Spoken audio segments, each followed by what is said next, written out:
इस दुनिया का एक महान राजा था और इतना पैसे वाला था कि संसार में आज तक कोई नहीं हुआ। जब सिकंदर मरा, मरते समय अपने साथियों से कह गया था कि जिस समय मेरी अर्थी निकाली जाए उस समय मेरे हाथों को बाहर निकाल देना, अर्थी से बाहर। संतरियों ने पूछा कि महाराज ऐसा क्यों? तो सिकंदर बोला कि जब मेरी टोली निकल करके जाएगी और मेरे हाथों को लोग देखेंगे तो जानने वाले ये सोचेंगे कि इतना बड़ा चक्रवर्ती राजा भी अपने साथ कुछ लेकर के नहीं गया, तो हमारी तुम्हारी तो औकात क्या है? जब सिकंदर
तेरी डायरी निकाली जाएगी, जब तेरी डायरी निकाली जाएगी, मुहूर्त के उठाली जाएगी,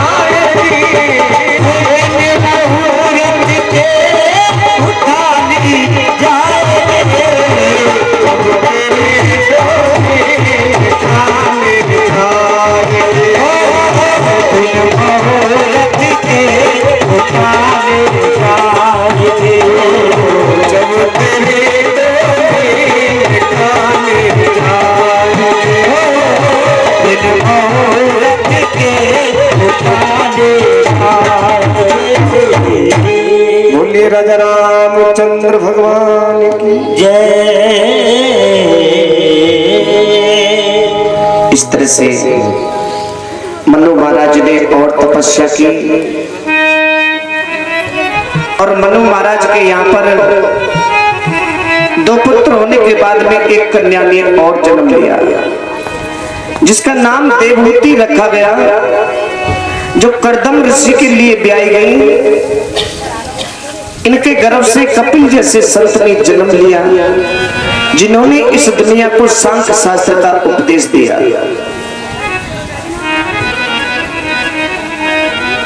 राजा उत्तानपाद जो मनु महाराज के बड़े पुत्र हैं, उनकी शादी हुई और घर में दो रानियां आई। दो रानी आई घर में। पहली रानी का नाम है सुरुचि और दूसरी रानी का नाम है सुनीति। बोलिए राजा रामचंद्र भगवान की जय। बड़ी मार्मिक कथा आने वाली है, अब आपके सामने। इमरजेंसी मीटिंग माताएं बंद करें।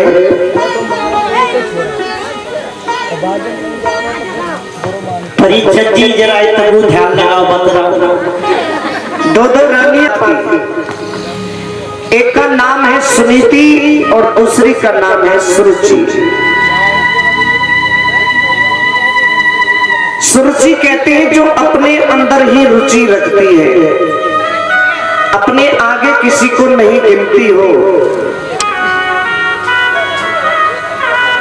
अपने आगे किसी की नहीं चलने देती हो,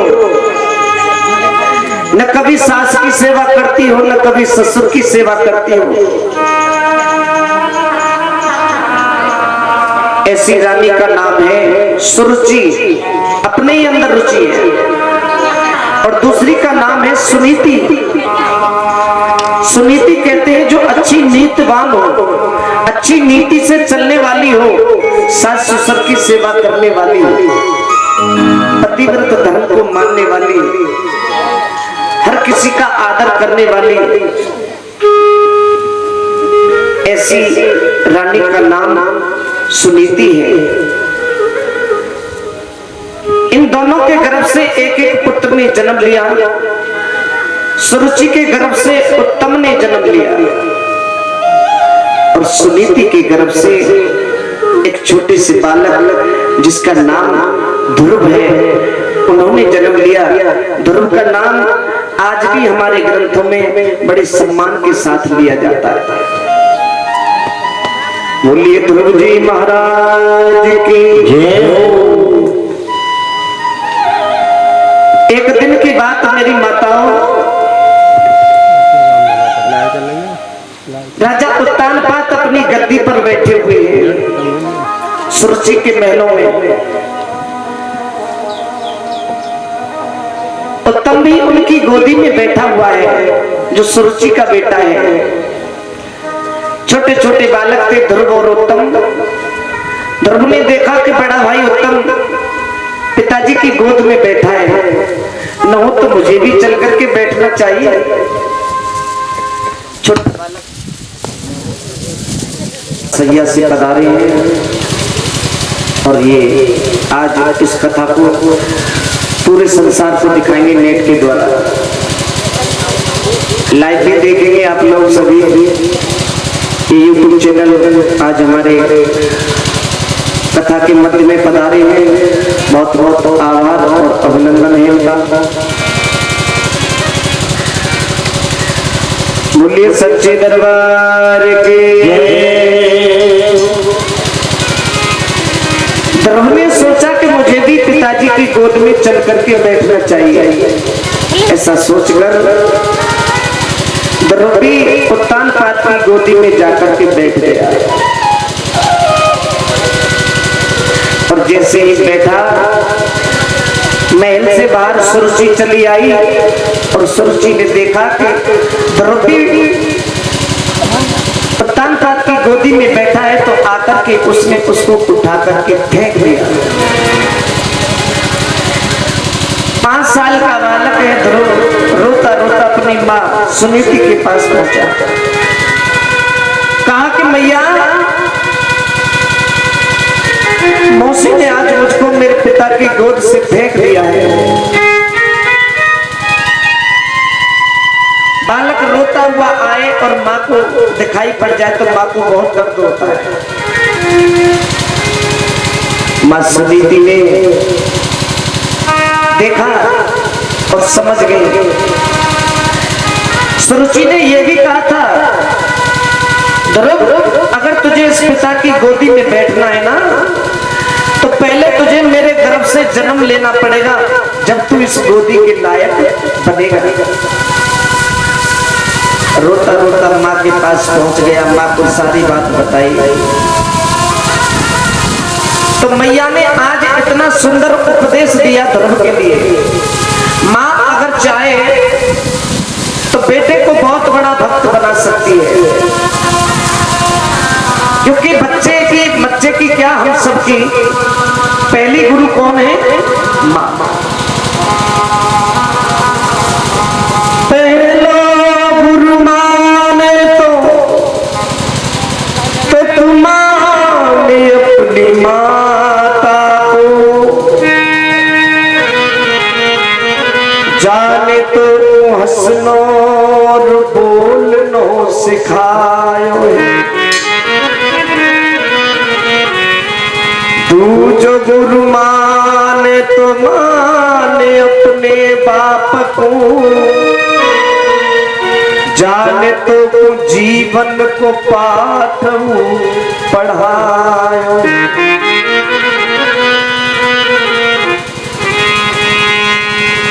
गुरु गुरु कह के तू सारी दुनिया में घूम लियो, फिर भी गुरु तेने नकली बनायो है। असली गुरु तेरे हृदय विराज रहो, बाकू तू आज तक खोज नहीं पायो है। कहीं दूर मत भागो, दूर भटकने की जरूरत नहीं है। अपने अंदर वाले को खोज करके देखो, सब कुछ आपके ही पास है। मैया ने बच्चे को बड़ा सुंदर उपदेश दिया और कहा कि बेटा तू रो क्यों रहा है? अरे ये तो जिस पिता की गोद में बैठने की तू इच्छा लिए बैठा है, ये तो संसारी पिता है, झूठा पिता है। अगर तुझे बैठना है तो उस परम पिता की गोद में जाकर के बैठ। है? तुझे बैठना है तो उस परम पिता की गोदी में जाकर के बैठ। प्रभु ने देखा कि माँ क्या कह रही है, ये परम पिता कौन है और कहाँ रहता है मैया? माँ ने कहा कि तुझे वो परम पिता एकांत में और जंगल में मिलेगा। बच्चे ने उसी समय दृढ़ निश्चय किया कि माँ अब मैं लौटूंगा तो उस परम पिता की गोदी में बैठकर ही लौटूंगा। छोड़ कर तेरा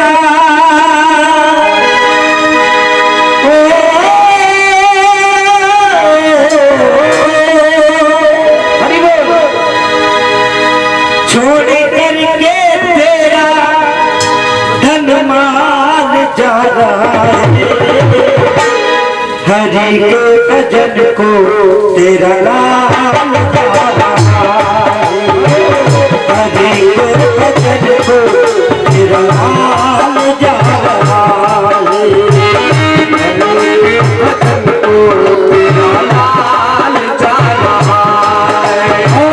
छोड़े कर के दुनिया, छोड़े कर के दुनिया से जान जा रहा है, हरि के भजन को तेरा नाम जा रहा है, हरि के भजन को तेरा नाम जा रहा है।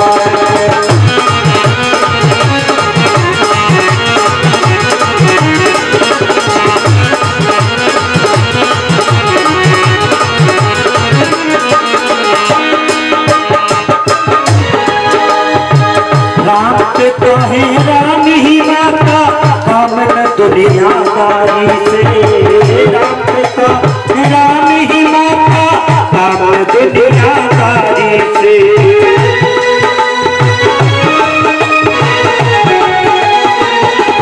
आगे जब कहने लगा ये दुनिया झूठी है, मेरे किसी काम की नहीं, इस दुनिया में जितना रहोगे उतना दुख पाओगे।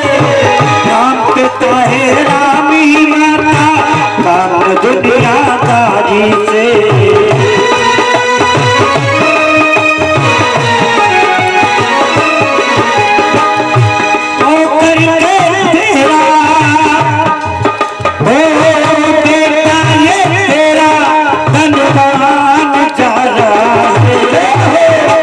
जिनके भजन को तेरा नाम जा रहा